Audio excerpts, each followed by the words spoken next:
sociedade é conviver com pessoas de diferentes tipos, gostos, gêneros e idades.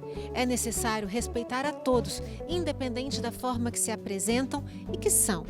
Mas normalmente não é isso que acontece, principalmente com os idosos. E a falta de carinho e consideração para muitas pessoas é motivo para querer sumir. Por isso, no programa de hoje, além de crimes contra pessoas idosas, nós vamos falar sobre pessoas desaparecidas.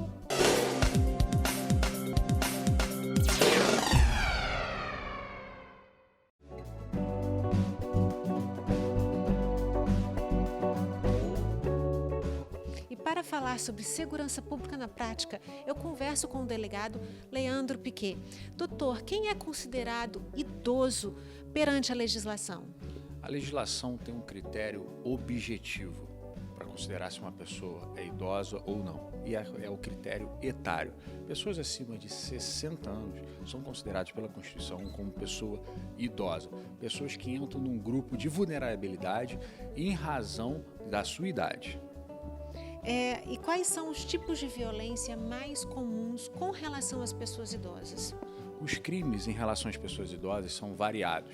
Existe o crime de violência física, que é o mais comum, onde deixam marcas, que levam até a parte de crimes contra a vida, que é exatamente o homicídio.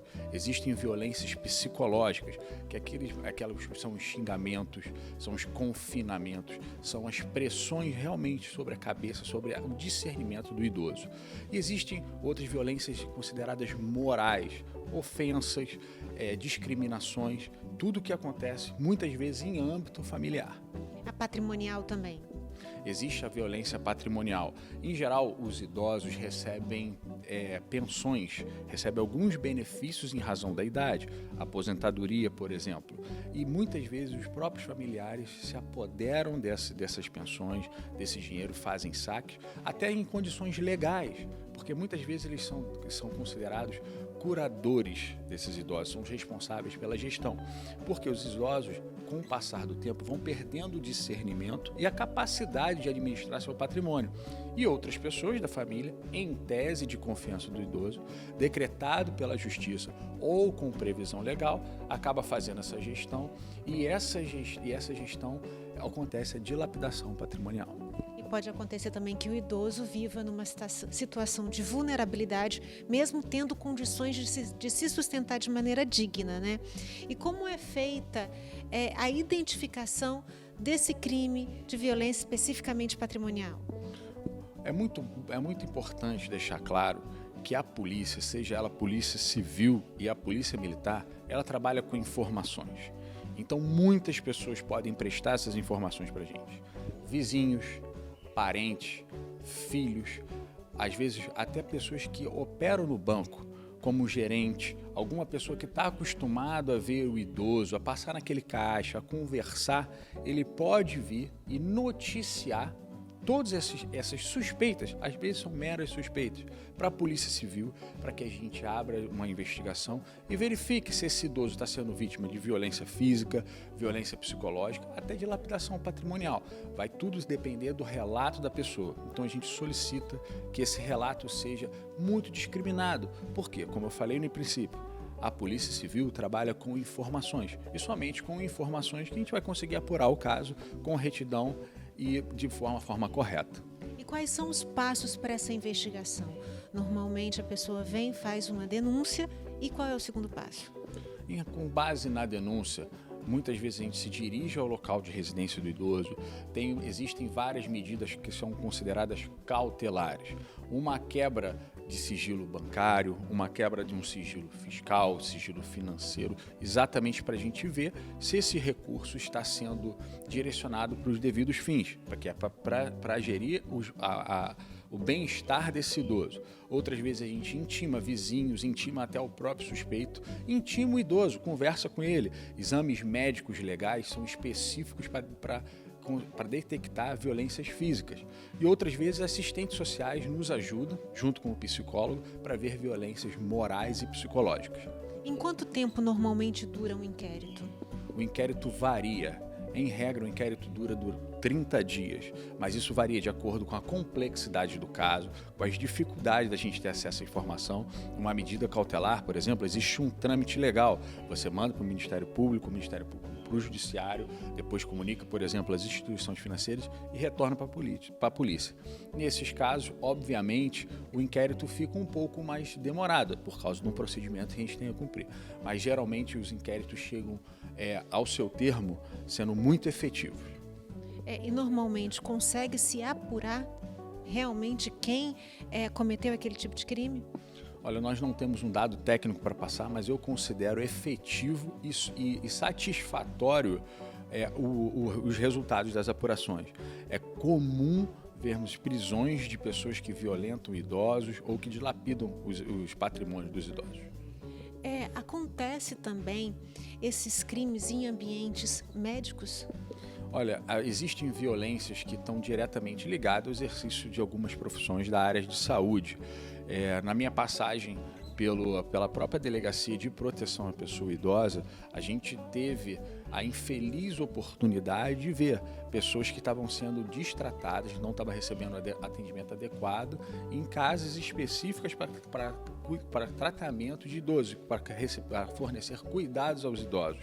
Isso também configura um crime, pode ser até um crime de uma violência, tipificado no Código Penal, ou outros crimes mais graves, a depender da ação que foi praticada. Os idosos que não têm família para acolherem, eles vão para abrigo. Acontecem crimes dentro de abrigos? Olha, acontece. É muito importante a gente não generalizar. Em regra, os abrigos são locais seguros e que fornecem tratamento e os cuidados adequados para os idosos. Mas é muito importante que os familiares ou as instituições responsáveis fiscalizem esse abrigo, porque existem pessoas mal intencionadas em todos os campos. E nós estamos vivendo um confinamento em razão da pandemia.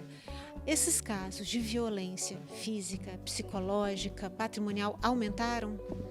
O convívio social intensificado, quando ele é ampliado, a tendência é que realmente ocorra um maior número de violência. Isso é visto já na violência contra as mulheres.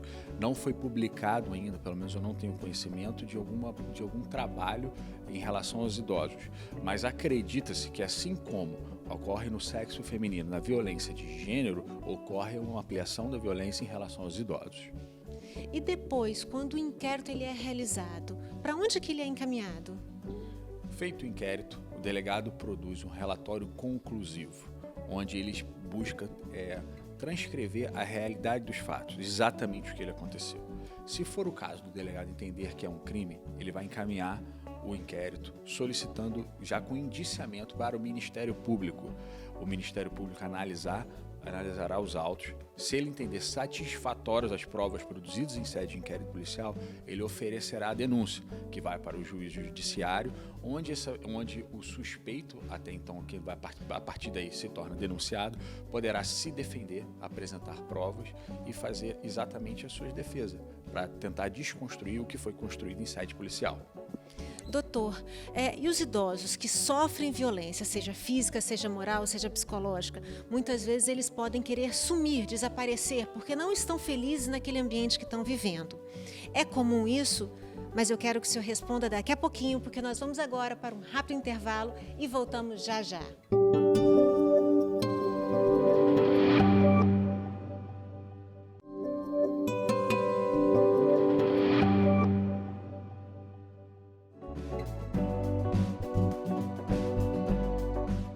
Falta de carinho e respeito para muitas pessoas é motivo para querer sumir.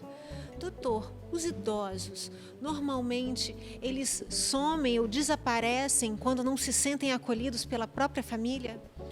O que a gente verifica é uma ida constante dos idosos para a delegacia em busca de uma atenção exatamente do que a família não fornece.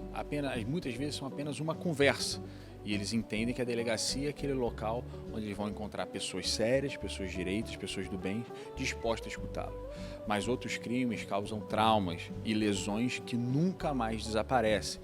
Lesões físicas que demandam cirurgias ou tratamentos psicológicos intensos para que eles retornem à sua consciência e sua vida comum. E os desaparecidos em geral, agora saindo um pouquinho dos idosos, qual é o perfil da pessoa que desaparece? Olha, eu tive a oportunidade também de responder como titular da Delegacia de Pessoas Desaparecidas e o que eu encontrei foi um cenário muito diferente do que é passado para a população.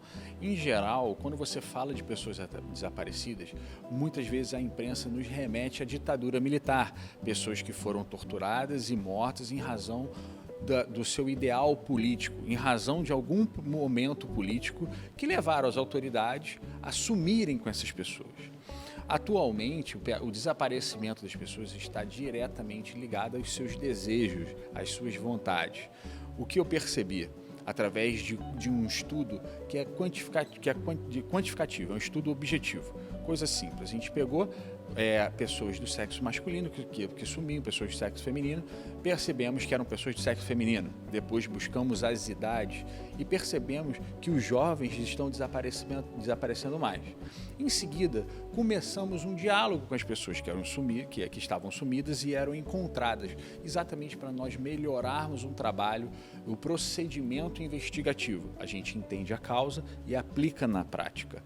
E descobrimos que, em geral, são adolescentes, meninas entre 13 e 17 anos, que muitas vezes são constrangidas pelos pais ou proibidas de realizar algum ato, muitas vezes de namorar, e por um tratamento, um ato de rebeldia ou um ato de desacordo com os pais, saem de casa e exercem sua vontade. Muitas vezes está ligado a alguma relação com algum rapaz que nem sempre é mais velho que elas, muitas vezes da mesma idade.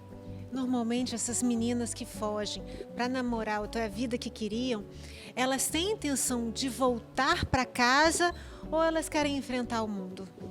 É muito interessante essa pergunta, porque o jovem ele não tem esse pensamento crítico, ele não leva para frente, né, as consequências dos seus atos. Muitas vezes ele age por impulso, levam meia dúzia de roupa, uma pasta de dente e o documento. E logo em seguida eles retornam. E isso é um ponto que foi observado e que nos ajudou muito ao encontro de pessoas e até o registro, porque muitas vezes essas pessoas são encontradas e não aparecem na delegacia. E é muito importante que a delegacia realmente tenha o registro das pessoas que foram encontradas, para nós não perdermos tempo e destinarmos força e energia para quem realmente está sumido. Então, o que nós fizemos? Implementamos uma rotina, um procedimento de ligações e visitação para que nós registrássemos quem apareceu e realmente, de uma certa forma, forçasse aos amigos dessas pessoas, desses adolescentes, algumas muitas vezes meninos também, a contarmos para o policial onde essa pessoa estava, o motivo do sumiço, e por isso que a gente chegou a essa conclusão. E quando uma pessoa some, quanto tempo depois deve-se procurar uma delegacia? Olha, não existe previsão legal em questão temporal para a realização do registro. Por quê? O que importa para a lei e para a polícia é o aspecto situacional, são as circunstâncias fáticas. Se uma pessoa segue todo dia uma rotina de ir e volta para o colégio com o ônibus, se ela atrasar 40 minutos, obviamente nós iremos esperar. Mas uma pessoa, um menino que sempre chega em casa no mesmo horário e 3 horas depois não chegou, já começa uma preocupação e iniciamos um sinal de alerta para a polícia, exatamente para verificarmos se aconteceu alguma coisa. Então não existe um critério temporal. Nós temos que ver as circunstâncias do desaparecimento, o perfil da pessoa desaparecida e o próprio perfil da família, para nós conhecermos a rotina e poder iniciarmos uma busca de uma maneira efetiva. Doutor, existe alguma relação entre doença mental e desaparecimento?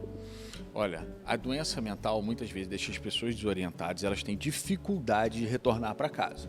Tá? Então, existe uma correlação direta entre os acidentes ocorridos na rua e a doença mental, que a pessoa não volta para casa por ela estar internada. Então, existe sim uma influência direta de alguma demência, alguma influência psicológica que atrapalha o retorno dessa pessoa.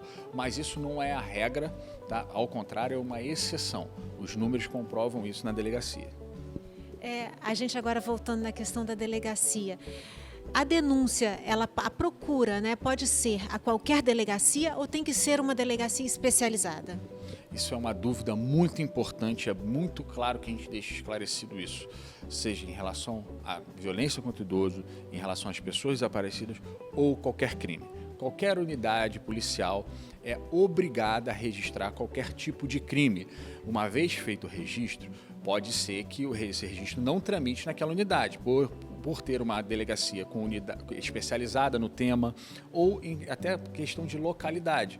A gente vai distribuir a ocorrência para uma delegacia mais próxima do local do fato, onde facilite a apuração. Mas o registro de ocorrência pode e deve ocorrer em qualquer delegacia. Como é que acontece o procedimento de apuração das pessoas desaparecidas?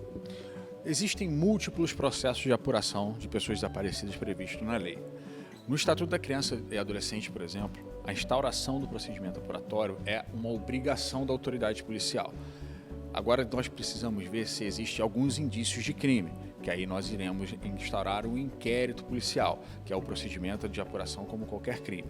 Então isso varia de acordo com a idade, de acordo com a circunstância fática. Recapitulando, o Estatuto da Criança e Adolescente obriga, independente se há vestígios de crime ou não, a instauração de procedimento. Em caso de vestígios de crime ou suposição de crime, instaura-se inquérito policial. E depois vai para o MP?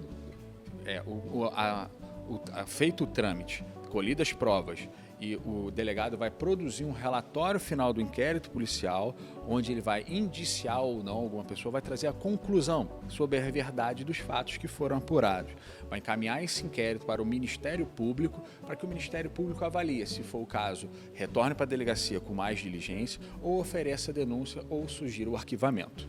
E normalmente a pessoa que é encontrada é bem recebida ou os familiares ficam bravos porque ela sumiu? Olha, eu conto nos dedos e não encho uma mão, às vezes que uma mãe achou um filho e não recebeu-lo bem. Então, se alguém de repente não retornou para casa e estiver nos ouvindo, pode ligar para sua mãe, ligue para o seu pai, avise para os seus amigos que você está voltando. A probabilidade de você ser mal recebido são mínimas, acredito que quase zero. Então eu incentivo a todos a fazerem. A felicidade de um pai em abraçar o filho é tamanha que ele esquece tudo. E uma boa conversa sempre do pai com o filho, o diálogo constante, evita e muito determinados tipos de violência e condutas que deixam os pais ansiosos e preocupados. E denúncias falsas de pessoas desaparecidas é comum? Muitas vezes chegam notícias falsas, nem sempre isso é denúncia, até porque o registro da denúncia existe um procedimento que acaba impedindo com que essas notícias falsas cheguem. Nós pedimos o documento de identidade, pedimos que as pessoas descrevam o fato com detalhes. Isso impede um pouquinho que ocorra esse tipo de denúncia falsa. Mas, com certeza, tem gente que gosta de atrapalhar o trabalho da polícia e tenta fazer esse tipo de denúncia. Mas nós temos mecanismos e controles suficientes e eficazes para a gente não desperdiçar tempo nem dinheiro público fazendo esse tipo de apuração. E qual o conselho que o senhor dá para aquela pessoa que tem um ente que desapareceu e está perdida, não sabe o que fazer? Primeira coisa, refaça os passos que esse parente deveria fazer no momento que desapareceu. Em seguida, veja se existem imagem, câmeras de vídeo monitoramento. Colhido o material em posse de toda a documentação possível, compareça uma unidade policial e registre a ocorrência para que a polícia tome as providências necessárias. Você não precisa procurar e nem deve sair numa procura desenfreada no primeiro momento. Comunique, recolha os vestígios e passe para nós da Polícia Civil que nós iremos investigar e possivelmente trará uma resposta conclusiva e efetiva para você. E o registro de uma ocorrência tem que ser necessariamente presencial? O registro de ocorrência de desaparecimento das pessoas, nós solicitamos que quem for realizar o procedimento compareça à delegacia. Delegacia de pessoas desaparecidas ficam dentro da unidade de homicídio, na DHPP, no Barro Vermelho. É só chegar lá que será muito bem atendido e terá todo o auxílio possível. Delegado, muito obrigado. Nosso telespectador agora está bem informado. Eu que agradeço a oportunidade e espero ter fornecido esclarecimento suficiente para todos.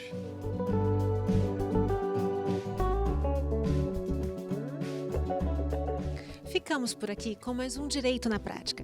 E para você rever este e outros programas, vai lá no nosso canal do YouTube, Direito na Prática com Patrícia Botti. Faça a sua inscrição e ative a notificação.